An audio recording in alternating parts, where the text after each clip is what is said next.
La femme est un homme. Elle en a compris les rouages, les jeux, les mots, les armes. Elle n'est pas plus dangereuse que quand elle les reprend à son compte, nimbée de ses atouts féminins. Le coup près dans la main manucurée, la phrase assassine dans la bouche écarlate.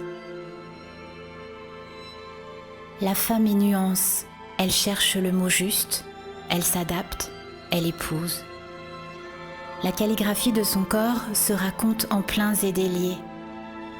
Sa géographie est celle des monts et vallées, des rondeurs et des dénivelés, ponctuée d'une végétation où d'aucuns ont envie de se perdre. La femme est un port, un point d'ancrage.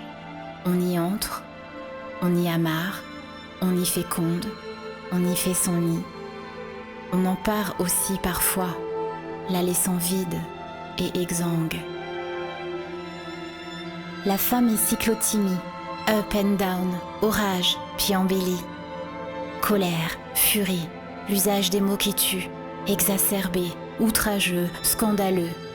Puis la parole douce, les larmes silencieuses, les yeux ouverts sur l'âme détruite, honteuse d'avoir osé aller si loin, les doigts qui cherchent à retenir. La femme est un lien, serpentin ondulant entre les hommes, entre les enfants, entre le père et les enfants. Elle écoute, compatit, console, encourage, absout. Elle caresse, enlace, embrasse, lèche. La femme est réflexion, tergiversation, oui mais non. Elle fait tourner sa tête comme le tambour d'une machine à laver, dans un sens, dans un autre, le pourquoi du comment, le bal des je ne sais pas, la valse des pourquoi. Elle décèle les plus petits riens et peut les ériger en montagnes colossales.